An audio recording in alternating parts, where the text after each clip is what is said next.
Hello दोस्तों, स्वागत है आपका हमारे यूट्यूब चैनल पर। आज हम बात करने वाले हैं हरियाणा के अंदर आने वाली वैकेंसियों को लेके। आपको किस किस डिपार्टमेंट में और लगभग कितनी कितनी वैकेंसी देखने को मिलेंगी और उसके लिए क्या क्या क्राइटेरिया रहने वाला है, उन सब चीज़ों पे आज हम बात करने वाले हैं। आप सभी को पता होगा, सीईटी का करेक्शन पोर्टल अभी हाल ही में क्लोज हो चुका है। मेरे ख्याल से 1-2 दिन का टाइम और बचा है। तो आप सभी को पता होगा, जल्द ही आपको रिजल्ट देखने को मिलने वाला है। मे बी नवंबर या दिसंबर के अंदर आपको रिजल्ट देखने को मिले। जल्द ही आपसे फॉर्म भरवा लिए जाएंगे और फरवरी या मार्च तक आपके एग्जाम की शुरुआत कर दी जाएगी सरकार के द्वारा। बाकी ये सब चीज़ें सरकार की मंशा के ऊपर डिपेंड करेंगी कि सरकार कितना इन चीज़ों को खींचना चाहती है। तो स्टार्ट करते हैं कि कौन कौन से फॉर्म के लिए आप एलिजिबल हो सकते हैं और कई ऐसी पोस्ट है जिसके लिए आप अभी भी डिप्लोमा बना सकते हैं और आप उसके लिए कम कट ऑफ में भी एक अच्छी खासी इस बार अपनी जॉब पक्की कर सकते हैं। तो स्टार्ट करते हैं। सबसे ज़्यादा जो आपको इस बार वैकेंसी देखने को मिलने वाली है, वो मिलने वाली है हरियाणा पुलिस के अंदर। अगर मैं हरियाणा पुलिस की बात करता हूँ, तो इसमें आपको पता होगा सब इंस्पेक्टर की पोस्ट भी आने वाली है और कांस्टेबल की भी। ऐसे लगभग आपको 7,000 पोस्ट देखने को मिलने वाली है दोनों के लिए, या कांस्टेबल और सब इंस्पेक्टर के लिए। ठीक है, आप सभी को पता होगा, जो सब इंस्पेक्टर होता है वो ग्रेजुएशन लेवल की पोस्ट होती है और कांस्टेबल आपकी 12th लेवल की पोस्ट होती है। तो इसके अंदर अगर आपके अपने 12th कर रखी है या फिर ग्रेजुएशन कर रखी है, तो आप इस फॉर्म को भर पाएंगे।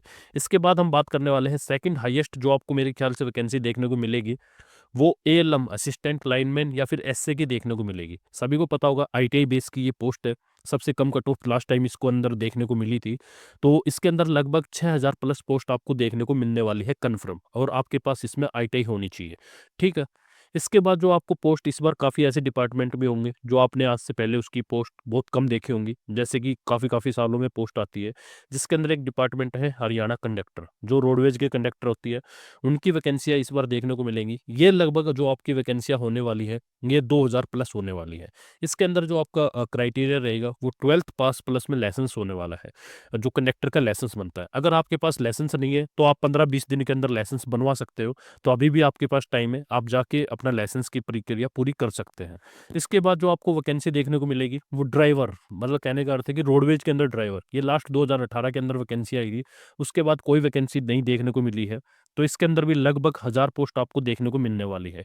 इसके अंदर जो मेनली इसके अंदर जो मेनली रहेगा, जो वो रहेगा आपका ड्राइविंग लाइसेंस, और जो हैवी लाइसेंस आपके पास होना चाहिए, और 3 साल का आपके पास एक्सपीरियंस होना चाहिए। अगर आपके पास ये दोनों चीज़ है, तो आप इस फॉर्म को भर पाएँगे और अच्छी खासी नंबर वैकेंसी देखने को मिलेगी और कट ऑफ भी काफ़ी कम जाएगी। इसके बाद जो आपको देखने को मिलने वाली है अगली पोस्ट, तो वो देखने को मिलेगी फायर डिपार्टमेंट के अंदर। लास्ट टाइम की जो भर्ती आई थी, आप सभी को पता होगा, वो कंप्लीट नहीं हुई है। तो इस बार लगभग आपको 1,500 वैकेंसी इसके अंदर देखने को मिलने वाली है। अगर आपके पास हैवी लाइसेंस, और दूसरा अगर आपके पास फायर का डिप्लोमा है, तो आप इस फॉर्म को भर पाएँगे। और इसकी कट ऑफ भी आप सभी को पता होगा, जो इतने भी बच्चे सीईटी में क्वालीफाई थे, उन सभी की कॉल आई थी नेक्स्ट पेपर के लिए। तो ये कुछ ऐसी पोस्ट भी है जिसमें आपको 40 नंबर के अंदर, और जो जनरल कैटेगरी है वो 47.5 है कुछ, या पता नहीं 50 नंबर है, तो उसके ऊपर आपको कॉल देखने को मिलने वाली है। ठीक है, इसके बाद मैं आपको कुछ ऐसी और वैकेंसियाँ बताने वाला हूँ। जैसे कि एक पोस्ट आपको देखने को मिलेगी स्टेनोग्राफर। आप सभी को पता होगा, कन्फर्म ये पोस्ट आपको देखने को मिलने वाली है इस बार। और इसके अंदर आपको अगर स्टेनोग्राफर आती है, तो आप इस फॉर्म को आराम से अप्लाई कर पाएँगे और आराम से सिलेक्शन ले पाएँगे। एक अच्छी खासी पे स्केल की नौकरी है ये। इसके बाद आपको जो पोस्ट देखने को मिलेगी, वो मिलेगी हरियाणा कर्रक की। हरियाणा कर्रक 12th पास, जितने भी बच्चे 12th पास है, वो इस पोस्ट के लिए एलिजिबल रहेंगे। और ये काफ़ी अच्छी पोस्ट है, क्योंकि इसमें काफ़ी पोस्ट ऐसी भी है जहाँ पे आपको 3 से 4 साल में डायरेक्ट 4200 का प्रमोशन मिल जाता है। तो अगर आप अच्छे खासे नंबर ले लेते हैं और हेडक्वार्टर के अंदर अगर आपकी पोस्टिंग हो जाती है, तो एजुकेशन में, तो आप जल्दी ही, मतलब ये 4200 लेवल 6 की पोस्ट तक पहुँच सकते हैं। इसके बाद अगर हम बात करते हैं, तो जैसे कि आपको इस बार जो पोस्ट देखने को मिलेगी, वो एक ग्राम सचिव की पोस्ट भी देखने को मिल सकती है। इसकी क्वांटिटी शायद इस बार कम रहने वाली, वैकेंसी इसकी कम रहने वाली है। लगभग 500 वैकेंसियाँ इसकी इस बार रहने वाली है।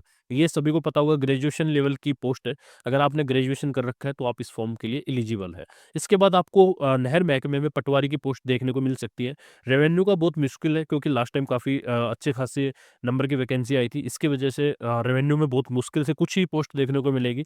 नहर महकमे में आपको देखने को मिल सकती है पोस्ट। इसके अंदर नहर पटवारी के अंदर लगभग आपको 200 से 300 पोस्ट आपको देखने को मिल सकती है, और इससे ये ज़्यादा भी हो सकती है। इतना तो मिनिमम है। इसके अंदर भी आपको सिर्फ 12th माँगी गई है। ठीक है? ये 1900 लेवल 2 की वैकेंसी है नहर पटवारी की। इसके बाद अगर हम बात करते हैं तो आपको नहर के अंदर ही एक जिलेदार की पोस्ट आती है, आपने कभी सुना हो, ये लेवल 6 की पोस्ट है। ये पोस्ट भी आपको देखने को मिलेगी। लेस देन ये 100 रहने वाली है, 100 से बहुत कम, मतलब मान के चलो आप, ये लेस देन 50 रहने वाली है। 50 से कम वैकेंसी आपको इस बार, ये ग्रेजुएशन लेवल की पोस्ट है तो ये भी आपको इस बार देखने को मिलेगी। इसके बाद जो अच्छी खासी नंबर ऑफ वैकेंसी आपको देखने को मिलेगी वो रहने वाली है, एक तो मेडिकल डिपार्टमेंट के अंदर।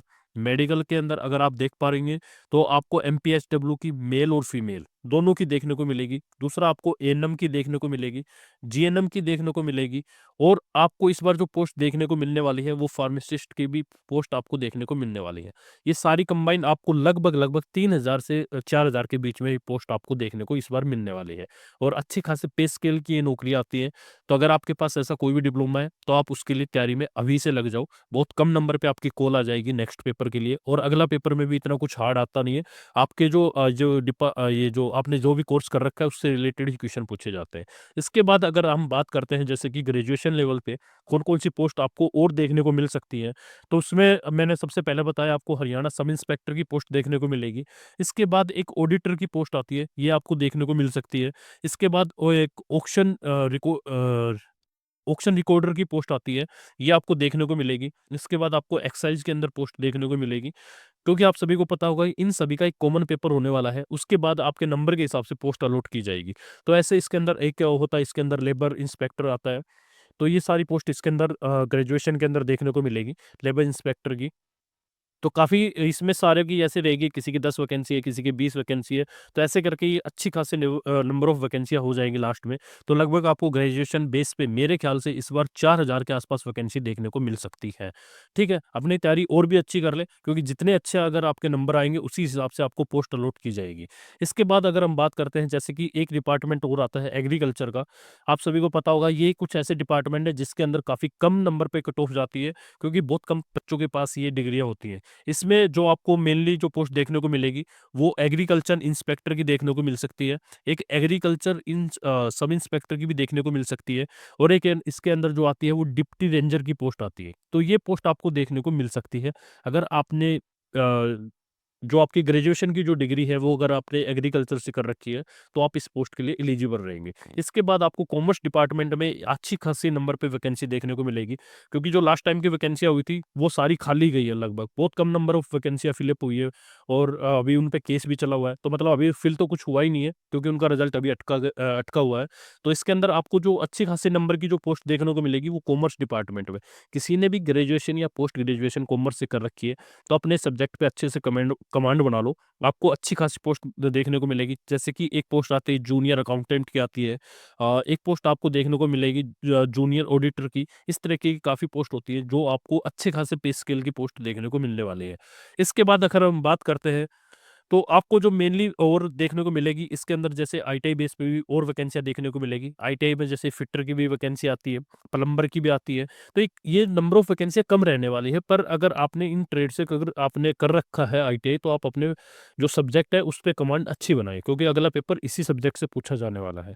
आपको अगर 12th लेवल पे मैं अगर एक पोस्ट और बताऊँ तो लैब अटेंडेंट की हमेशा हर बार ये जो पोस्ट है वो हमेशा देखने को मिली है आज तक।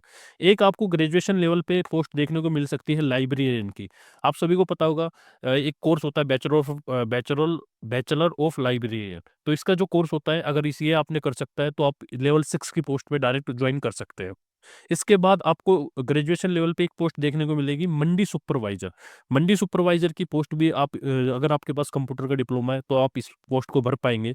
इसके बाद अगर इसमें और बात करें तो इसके अंदर सबसे ज़्यादा जो पोस्ट देखने को मिलेगी वो मिलेगी मोटर व्हीकल इंस्पेक्टर की। तो ऐसे काफ़ी डिपार्टमेंट है हरियाणा के अंदर जिसके अंदर ये छोटी-छोटी 5-10 वैकेंसियाँ करके लास्ट में एक अच्छा खासा नंबर बन जाएगा वैकेंसी का। इसके बाद मैं बता देता हूँ आपको, इस बार टीचर की वैकेंसी भी अच्छी खासी देखने को मिलने वाली है, क्योंकि आप सभी को पता होगा टीचर की वैकेंसियाँ वैसे ही बहुत कम आती है, और पीआरटी की तो काफ़ी टाइम से वैकेंसियाँ आई नहीं है।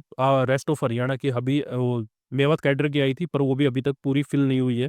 तो इस बार आपको पीआरटी में अच्छे खासे नंबर पे वैकेंसी देखने को मिल सकती है। दूसरा आपको टीजीटी के अंदर भी और पीजीटी के अंदर भी। तो अगर आपने बीएड कर रखा है या फिर जेबीटी कर रखी है, तो आप अपने टीचिंग सब्जेक्ट को अच्छा कर लें। आप सभी को पता होगा दिसंबर में दोबारा से आपका जो एस्टेट होता है वो दोबारा आ चुका है। अभी जस्ट उसके फॉर्म भरे जाएँगे, 14 नवंबर को उसका नोटिफ़िकेशन आपको देखने को मिलेगा। उसके बाद आप इस पोस्ट के लिए एलिजिबल हो जाओगे। अगर आपने एस्टेट क्वालीफाई कर लिया तो आपके लिए बहुत सुनहरा मौका रहने वाला है, क्योंकि आगे पता नहीं कब दोबारा टीचर की वैकेंसी आपको देखने को मिलने वाली है। तो आज की वीडियो आपको कैसी लगी, और कोई भी अगर आपका डाउट है तो वो आप कमेंट में पूछ सकते हैं हमसे। अभी के लिए इतना ही, धन्यवाद।